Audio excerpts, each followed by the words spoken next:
Sábado é dia do vestibular de verão Unicinos. São mais de 60 cursos ofertados e as provas acontecem nos campi de São Leopoldo e Porto Alegre e também nos polos à distância da universidade. E para falar sobre isso e tirar algumas dúvidas sobre a prova, recebemos Marta de Andrade Silva, coordenadora adjunta do vestibular da universidade. Olá, professora, seja bem-vinda. Olá, tudo bem? Tudo bem, professora. Falando então um pouco sobre a preparação para o vestibular, a senhora acha que vale a pena o aluno estudar antes da prova ou é melhor relaxar? Antes da prova, eu diria assim, um dia antes é bom relaxar sem exagero, né? Não sair, não fazer aquela festinha básica da sexta-feira, deixar isso para depois que o nome estiver no listão. A pessoa tem prova de manhã, tem que descansar, né? Claro, tem prova de manhã e até falando nisso, é importante que o candidato esteja no campus já assim em torno de 1 hora antes do início da prova. Né? Então, a prova da manhã inicia às 9h30 e o candidato teria que estar aqui, então, às 8h30 para procurar sua sala certinho, fazer a identificação. Para não ficar muito nervoso também. Isso, não dá aquela conturbação, assim, de início de prova e coisa, e que para as coisas transcorrerem, assim, com tranquilidade, né? E para fazer uma boa prova, professora, como o aluno precisa estar preparado, então, aqui para fazer o vestibular da Unicinos? Bom, são duas provas, né? A prova de redação, que exige que o candidato produza um texto de caráter argumentativo, né? Então, o que ele precisa, basicamente, para isso? Ele precisa ter a capacidade de compreender a pergunta que é dada na proposta que ele escolheu, são duas que a gente dá, né? Então, ele escolhe aquela com a qual ele mais se identifica. E, lendo essa pergunta que está lá na proposta, não é? Ele saiba emitir uma opinião e sustentar essa opinião por meio de argumentos. Os temas geralmente são do dia também, professora, são temas atuais, na verdade. Atuais, assim, né? Não necessariamente o tema da hora, né?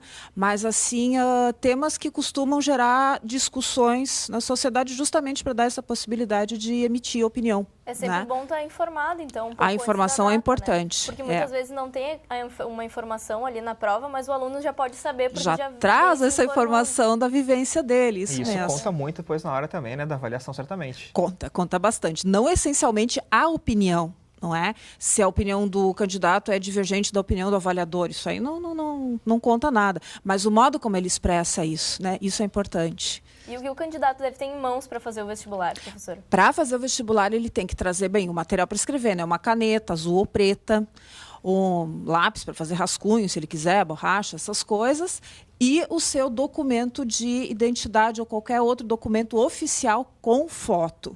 Tá? Importante, então. Importante para fazer a identificação na sala. Bom, a gente está falando aqui da prova de redação, né, que é pela manhã, né, e a prova à tarde, são as questões objetivas. Isso. À tarde, às 14 horas, então, a prova de questões objetivas. Né? Também se recomenda que o candidato esteja com 1 hora de antecedência já no local onde ele vai realizar a prova. E essa prova se compõe, então, de 50 questões, né, das diferentes matérias que se vê na educação básica, né? Vai desde a língua portuguesa, a literatura, a língua estrangeira, aí o candidato opta entre inglês ou espanhol, e a área de ciências exatas e ciências da natureza. Isso aí. Bom, e sempre, né, entre as provas também o pessoal tem aquele tempo de relaxar também, né? Almoçar, obviamente, também, né, que é importante, né? Mas também tem algumas programações especiais aqui no campus de São Leopoldo, né, professor? Sim, tem programações especiais. Assim, aliás, o campus, e isso é possível também frisar, os locais de prova, né, tanto o campus de São Léo aqui, como o campus de Porto Alegre, como os polos, têm uma estrutura para receber os candidatos e seus acompanhantes. Né? Aqui no campus, nosso campus é bem grande, né? Então vai ter bastante espaço para, por exemplo, fazer uma refeição adequada no momento entre as provas. Para os familiares, né, os amigos que vêm acompanhando, não é? Há uma programação especial lá na praça do vestibular que fica ali no nosso prédio administrativo. O Redondo, né? O Redondo, que todo mundo conhece. Isso. Ali vai ter várias atrações, inclusive para crianças. É uma novidade desse vestibular de verão. Bacana. E, professora, vale lembrar também que nem todos precisam fazer a prova objetiva, né? Sim, isso aí é legal saber.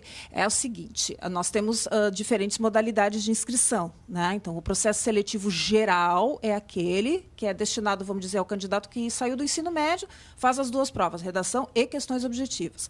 Se o candidato já tem 25 anos ou mais, ele pode ter se inscrito no processo seletivo alternativo. E, dessa forma, então, ele faz apenas a prova de redação, não faz a prova de questões objetivas. Mas ele tem que ter se inscrito nessa modalidade, processo seletivo alternativo. E há aquela modalidade, né, para quem quer aproveitar as notas que obteve no Enem.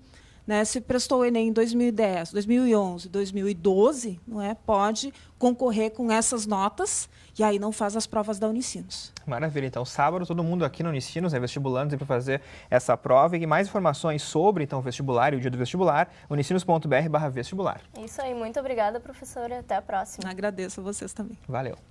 No próximo bloco tem uma matéria realizada sobre o 3º seminário de observatórios que aconteceu aqui na Unicinos. É isso aí. Em um instante só a gente já volta.